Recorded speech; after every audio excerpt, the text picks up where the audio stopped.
Has the market changed its mind about what the Fed may do next? We have got to get inflation behind us. I wish there were a painless way to do that. There isn't. I think this is a two-part policy mistake of historic proportion. I think the odds of a recession in 2023 are welcome very to high. I think you're off of the American people. Today is Monday, November 28th, 2022, and over the weekend, I hope everybody had a good one. We now have the markets opening up again. We still have very little resolved with our energy crisis. We do see some good news coming out of companies like Northvolt and their expansion in Europe. And what they'll be doing, building for batteries. We, of course, have our support from the Prime Minister. They'll soon be very quickly, if they stay in Sweden and build out in Sweden, be one of the largest or larger employers here in Sweden. They're currently just in Skellefteå. And if they would be able to expand, they could be a company that would be employing something like maybe 30,000 people in Sweden. But they're building the batteries. We're getting positive news there. We're getting positive statements from the government. Where we're not really seeing any real development is on the nuclear. The former parties like the Social Democrats and the Miljöpartiet Party and the Center Party, they want to focus on windmills. And they think that the intermittent ability of the windmills to provide power would be a better solution than, say, nuclear. And they base this on a timetable. Because to build a nuclear would be something like 6 to 10 years. If you take it as long as it took for Finland, it would be 15 years. But the solution that they put in place in Finland is probably not what we would be putting here in Sweden, at least according to the surveys that we filed for, which are for SMR, small modular reactor. So you could build a smaller scale and you can change the power. Anyway, they want to go for windmills because they say it'll be faster from time of survey to completion to powering. And what they're not including is the need for the batteries. What they're also not including is the intermittent ability, and that's why you need the batteries, because you need to store the power that it does produce, and it will not produce enough power. And if you're giving it subsidies, it will undercut the power cost of the nuclear. And the nuclear needs to run 24/7. So by putting in windmills and solar, you're undercutting your ability to run a nuclear. So there's a lot of discussion about which way they should go. And remember, these are the same parties that closed down the nuclear. And they closed it down on the fear of having something like a Fukushima, which didn't kill anybody. And if you look at Harrisburg, I believe there was maybe 1 or 2, and it's terrible when people die. But it's if people are making the rationale, we have to do this so everybody can survive, well, then you have to look at those. Chernobyl is a different story because that was built all on corruption. The Soviet Union, I don't think anybody denies, was an extremely corrupt state. That's what everybody continues to say about Russia. And if you look at the methodologies to which they built to, you had a lot of corruption in place. So how everything melted down, well, I think you have to go through the journals and you would have to do an audit, and then I think you get a better answer. But since then, we haven't had those problems. So while shutting down the nuclear, Germany has turned on the coal, and we're using more natural gas.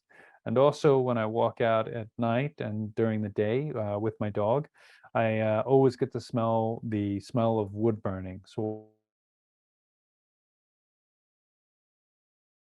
all the homes are heating houses within the amount of carbon that's put up. And if that's your goal to eliminate, well, then you're counterproductive to what your goal is. And I can tell you the amount of house fires that are going on here in Sweden. We even had a school burned down this morning. It's a troubling sign that we're having so many fires. We don't have the statistics yet from the police to say whether it's an elevated level or not, but I would suspect that we're having more, or at least I'm seeing more in the police reporting of the fires. And I would tie it to either A, electrical maintenance issues, or B, the running of their fireplace and catching on fire, or not properly taking care of the fireplace. So we have some issues there, and we're not seeing a resolution. We have the continued political bickering between the parties. We don't have anything yet near a no confidence.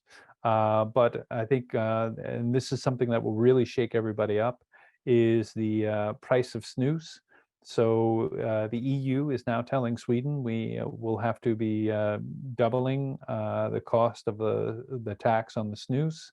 And this will now relegate snus from something the working class was using to the upper elite were using to now something that only the elite will be able to afford.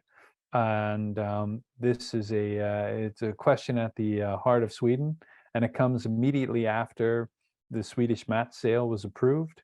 And so you have Altria or Philip Morris being the official takeover company, and Swedish Match no longer being a Swedish company, although the heritage is here.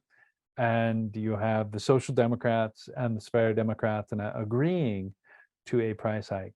So this is going to be an interesting step for the Sverigedemokraterna, which have a lot of legacy Nazi issues that they refuse to distance themselves from. And they're not really coming through on the gasoline prices as they and the Moderaterna parties claimed they would be able to do. And now apparently a former Prime Minister, Fredrik Reinfeldt's lobbying group is mixed in and did not help out. So we're really looking at it's still early days for this coalition government, but they're spinning their wheels in the mud, so to speak, and they're not really looking like they're going to be accomplishing too much. Now, I don't think this was much different from what the previous governments did, but it's not how I think. It's how the general voting population thinks. And it would be very hard to convince people to vote the same way they voted this time if they see zero results. So that's what we're seeing in Sweden. We're also seeing a big story about spying. They continue to build on it, but nobody really seems to care. The spying agencies charged with, or the intelligence agencies charged with preventing this from happening, are revealing how these networks have been going on for years, and that they have been monitoring, and it's worse than we thought, which leads you to the question of, okay, why didn't they stop them? So it's, but I suspect there's something else around this for maybe the NATO issue.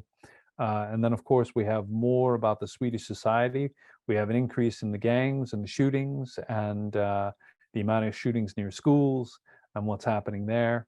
But from a business perspective, it's again still really kind of the deep cyclicals in the telecoms that and the pharmaceuticals that could be looked at, not so much in the technology.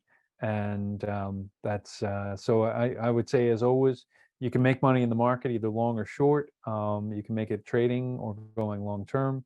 And but these are the thoughts that we're seeing here in Sweden. I would continue to focus on energy solutions. The renewables will certainly continue to get a lot of money.